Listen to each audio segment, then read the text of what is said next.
My friend Mel McGuinness is talking. Mel McGuinness is a cardiologist, and sometimes that gives him the right.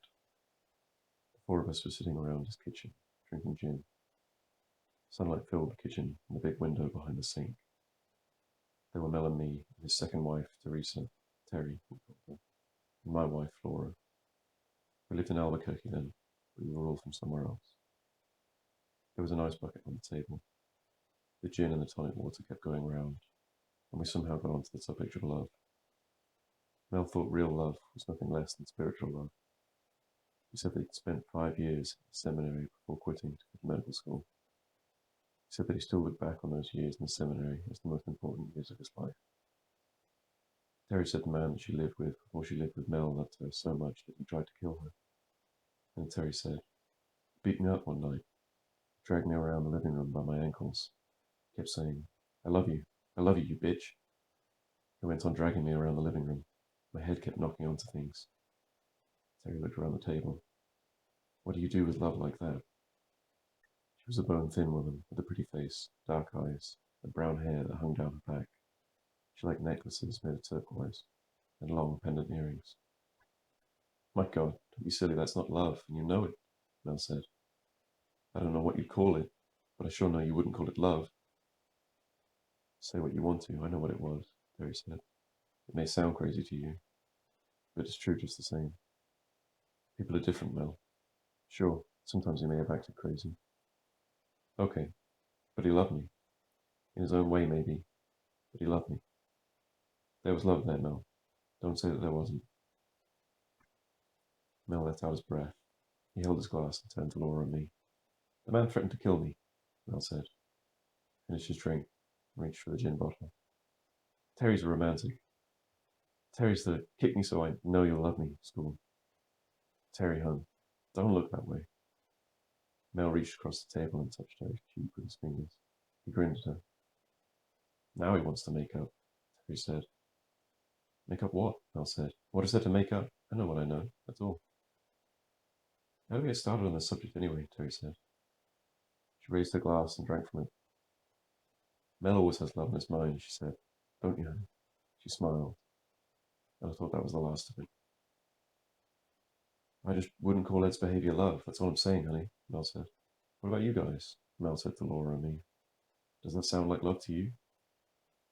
"I'm the wrong person to ask," I said. "I don't even know the man.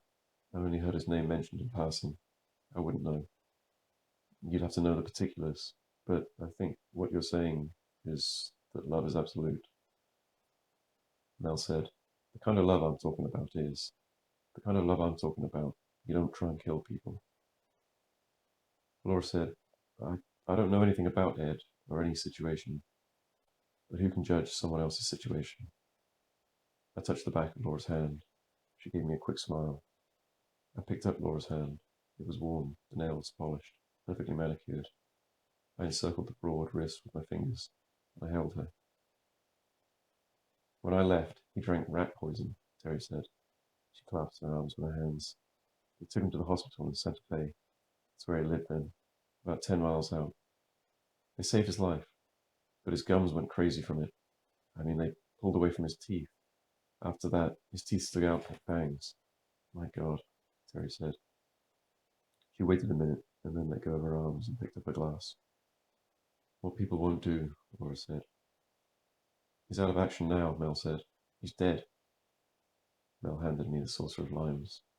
I took a section, squeezed it over my drink, and stirred the ice cubes with my finger. "It gets worse," Terry said. "He shot himself in the mouth, but he bungled that too. Poor Ed," she said. Terry shook her head. "Poor Ed nothing," Mel said. "He was dangerous." Mel was 45 years old. He was tall and rangy, with curly soft hair. His face and arms were brown from the tennis he played. When he was sober, his gestures, all his movements, were precise, very careful. "He did love me though, Mel. Grant me that," Terry said. "That's all I'm asking. He didn't love me in the way that you love me. I'm not saying that. But he loved me. You can grant me that, can't you?" "What do you mean, he bungled it?" I said. Laura leaned forward with her glass. She put her elbows on the table and held her glass in both hands. She glanced from Mel to Terry and waited with a look of bewilderment on her open face, as if amazed that such things happened to people that you were friendly with. How did he bungle it when he killed himself? I said. I'll tell you what happened, Mel said. He took his .22 pistol that he bought to threaten me and Terry with. Oh, I'm serious. The man was always threatening. You should have seen the way we lived in those days. Like fugitives. I even bought a gun myself. Can you believe it? A guy like me. But I did. I bought one for self-defense and carried it in the glove compartment. Sometimes I'd have to leave the apartment in the middle of the night to go to the hospital, you know. Terry and I weren't married then. My first wife had the house and kids, the dog, everything. And Terry and I were living in this apartment here. Sometimes, as I say, I'd get a call in the middle of the night and I'd have to go out to the hospital at 2 or 3 in the morning.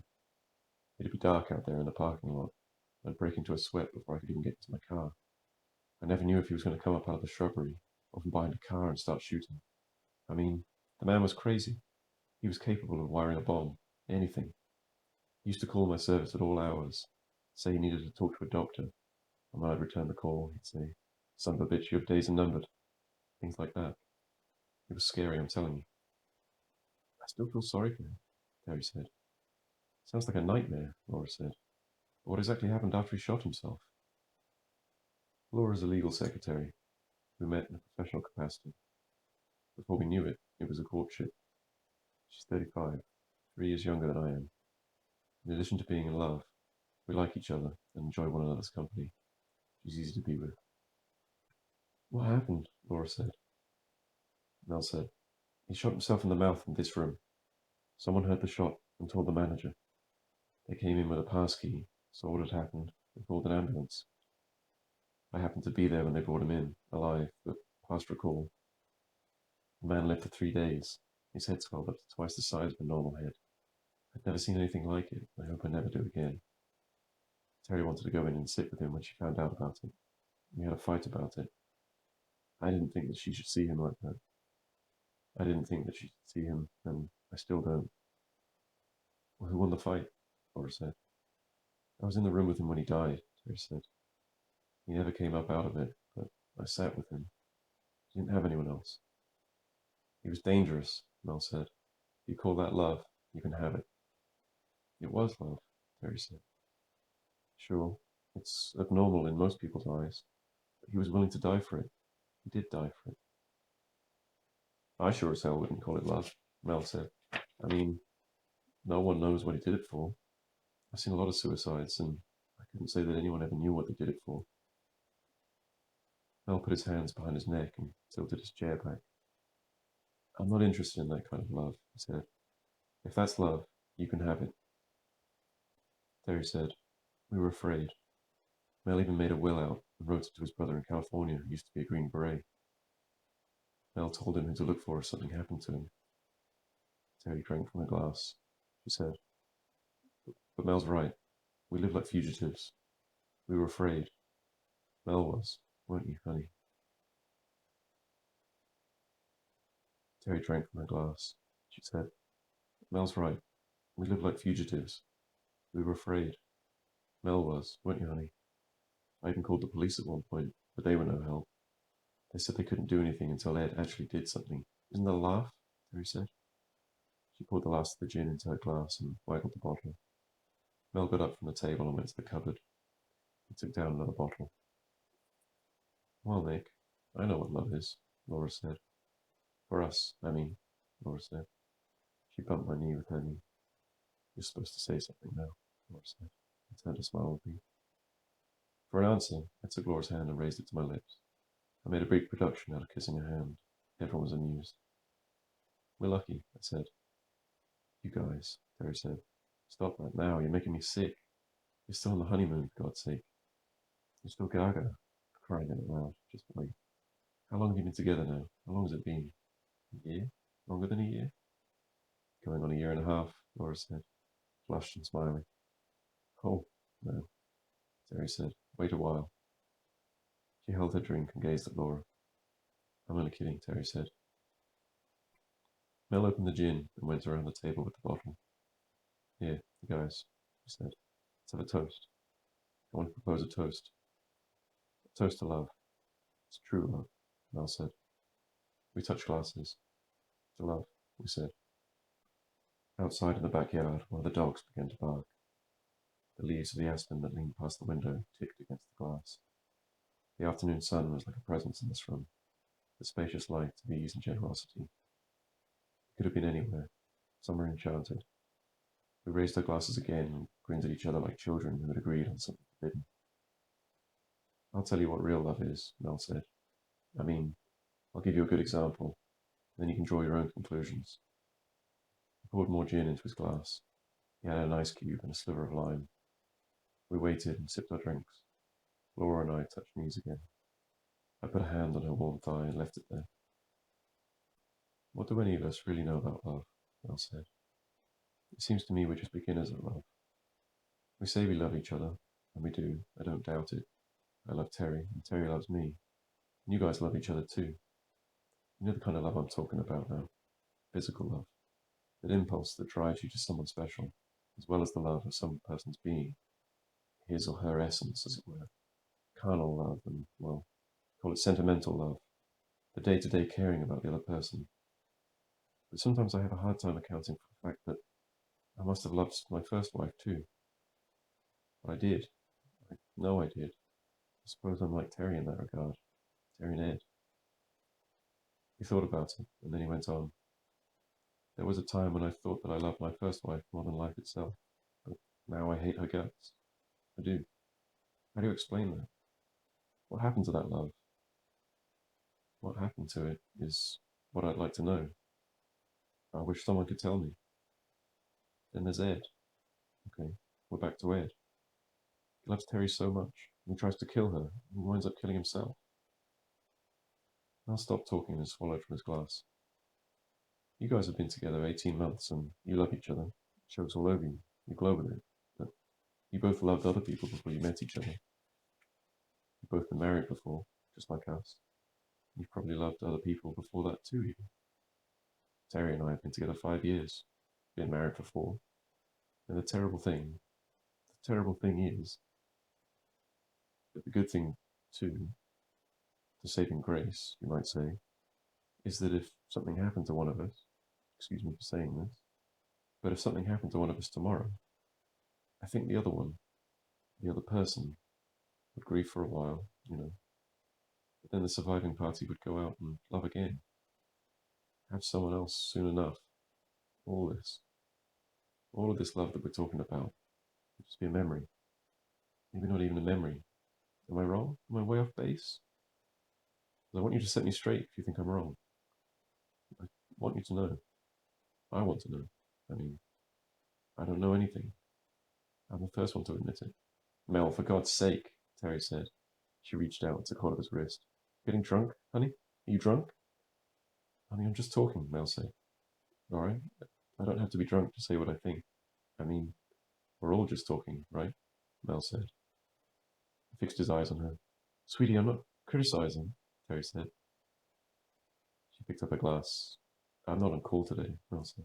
Let me remind you of that. I'm not on call, he said. Mel, we love you, Laura said. Mel looked at Laura. He looked at her as if he could not place her, as if she was not the woman she was. Love you too, Laura, Mel said. And you, Nick. Love you too. You know something? Mel said. You guys are our pals, Mel said. He picked up his glass. Mel said, I was going to tell you something. I mean, I was going to prove a point. You see, this happened a few months ago, but it's still going on right now, and it ought to make us feel ashamed when we talk like we know what we're talking about when we talk about love. Come on now, Terry said. Don't talk like you're drunk if you're not drunk. Just shut up once in a while, Mel said very quietly. Can you do me a favor and just do that for a minute? So as I was saying, there's this old couple who had this car wreck out on the interstate. A kid hit them, and they were all torn to shit, and no one was giving them much chance to pull through. Terry looked to us and then back at Mel. She seemed anxious. Maybe that's too strong a word. Mel was handing the bottle around the table. I was on call that night, Mel said. It was May or maybe it was June. Terry and I just sat down to dinner when the hospital called. There'd been this thing out on the interstate. drunk kid, teenager, plowed his dad's pickup into a camper with this old couple in it. They were in their mid-70s, the couple. The kid, 18, 19, something. He was DOA, taking the steering wheel right to his sternum. The old couple, they were alive, you understand. I mean, just barely. But they had everything. Multiple fractures, internal injuries, hemorrhaging, contusions, lacerations, the works. And then each of them had concussions. They were in a bad way, believe me.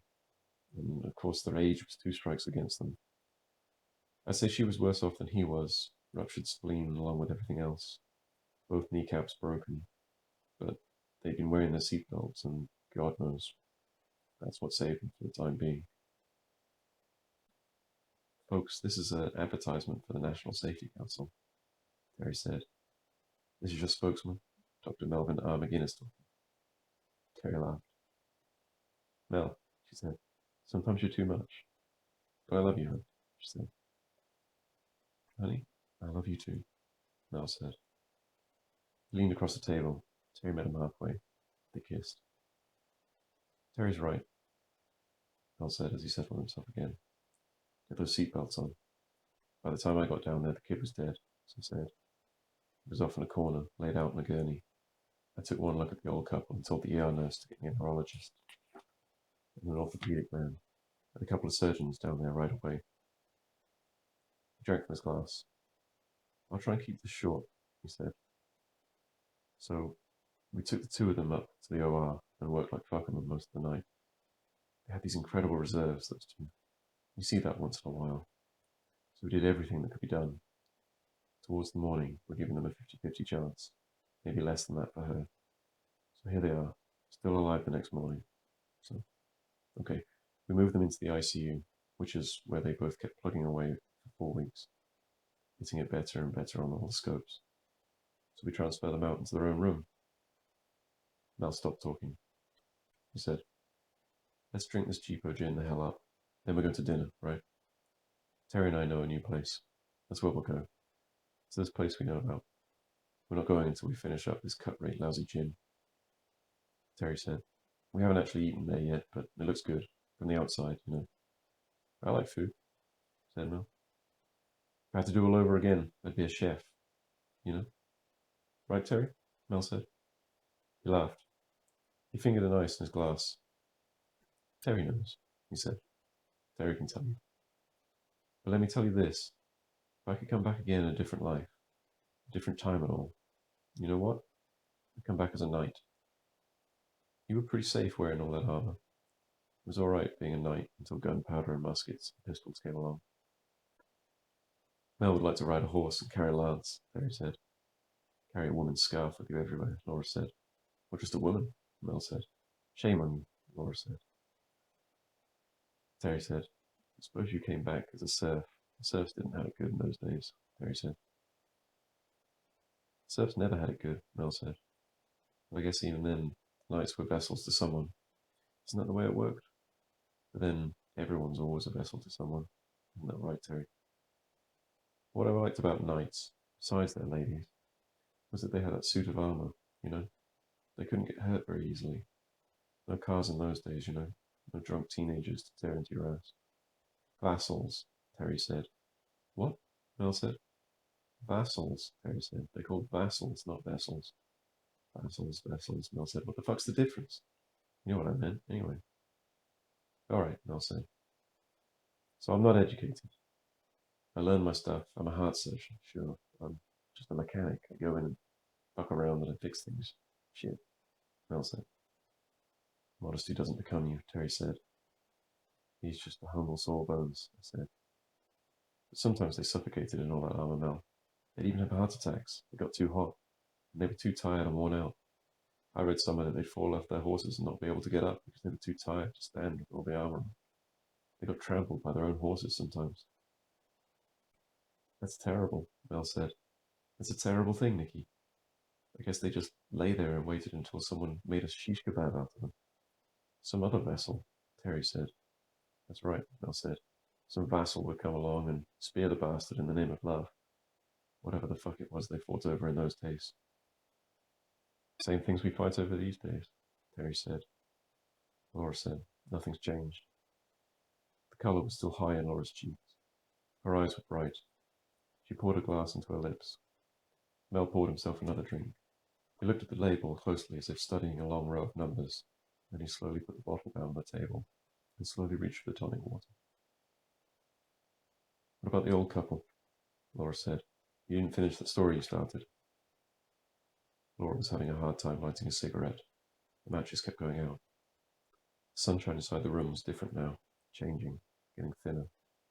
The leaves outside the window were still shimmering. I stared at the pattern that they made in the panes on the formica counter. They weren't the same patterns, of course. What about the old couple? I said. Older but wiser, Terry said. Mel stared at her. Terry said, Go on with your story, hon. I was only kidding. Then what happened? Terry, sometimes, Mel said. Please, Mel, Terry said. Don't always be so serious, sweetie. Can't you take a joke? Where's the joke? Mel said. He held his glass and gazed steadily at his wife. What happened? Laura said. Mel fastened his eyes on Laura. He said, Laura, if I didn't have Terry, and if I didn't love her so much, and if Nick wasn't my best friend, I'd fall in love with you. I'd carry you off, honey, he said. Tell me a story, Terry said. Then we'll go to that new place, okay? Okay, Mel said. Where was I? He said. He stayed at the table, and then he began again. I dropped in to see them every day, sometimes twice a day if I was doing other calls anyway. Casts and bandages, head to foot, both of them. You know, just like you've seen in the movies. That's the way that they looked. Just like in the movies. Little eye holes, nose holes, and mouth holes. And she had to have her legs slung up on top of it. Well, the husband was very depressed for the longest while. Even after he found out that his wife was going to pull through, he was still very depressed. Not about the accident, though. I mean, the accident was one thing, but it wasn't everything. I'd get up to his mouth hole, you know, and he'd say, no. It wasn't the accident exactly, but it was because he couldn't see through his eye holes. He said that was what was making him feel bad. Can you imagine? I'm telling you, the man's heart was breaking because he couldn't turn his goddamn head and see his goddamn wife. Mel looked around the table and shook his head at what he was going to say. I mean, it was killing the old fart, just because he couldn't look at the fucking woman. We all looked at Mel. Do you see what I'm saying? He said. Maybe we were a little drunk by then. I know it was hard keeping things in focus. The light was draining out of the room, going back through the window where it had come from, yet nobody made a move to get up from the table to turn the overhead light. Listen, Mel said. Let's finish this fucking gin. There's about enough left in here for one shooter all round. Then let's go eat. Let's go to the new place. He's depressed, Terry said. Mel, why don't you take a pill? Mel shook his head. I've taken everything there is. We all need a pill every now and again, he said. Some people are born needing them, Terry said. She was using her finger to rub something on the table. Then she stopped rubbing. I think I want to call my kids, Mel said. Is that all right with everyone? I'll call my kids, he said. Terry said, What if Marjorie answers the phone? You guys, you've heard us talk on the subject of Marjorie. Honey, you know you don't want to talk to Marjorie. It'll make you feel even worse. I don't want to talk to Marjorie, Mel said, but I want to talk to my kids. There isn't a day goes by that Mel doesn't say he wishes she'd get married again, or else die. Terry said, For one thing, Terry said, she's bankrupting us. Mel says just despite him, she won't get married again. She has a boyfriend who lives with her and the kids, so Mel is supporting the boyfriend too. She's allergic to bees, Mel said. I'm not praying she'll get married again. I'm praying she'll get stung to death by a swarm of fucking bees. Shame on you, Laura said. Bzzz, Mel said, turning his fingers into bees and buzzing them over Terry's throat. Then he let his hands drop all the way to his sides. She's vicious, Mel said. Sometimes I think I'll go up there dressed like a beekeeper. You know, that hat is like a helmet with the plate that comes down over your face, the big gloves and the padded coat. I'll knock on the door and I'll let loose a hive of bees in the house. First I'll make sure the kids are out, of course. He crossed one leg over the other. It seemed to take him a lot of time to do it. Then he put both feet on the floor, leaned forwards. elbows on the table, his chin cupped in his hands. Maybe I won't call the kids after all. Maybe it isn't such a hot idea. Maybe we'll just go and eat. How does that sound? Sounds fine to me, I said. Eat or not eat, or keep drinking. I could head right on into sunset. What does that mean, honey? Laura said. It means just what I said, I said. It means I could just keep going. That's all it means. I could eat something myself, Laura said. I don't think I've ever been so hungry in my life. Is there anything to nibble on? I'll put out some cheese and crackers, Terry said. But Terry just sat there. She didn't get up to get anything. Mel turned his glass over. He spilled it out on the table. Gin's gone, Mel said. Terry said, now what? I could hear my heart beating. I could hear everyone's heart. I could hear the human noise that we sat there making, not one of us moving, not even when the room went dark.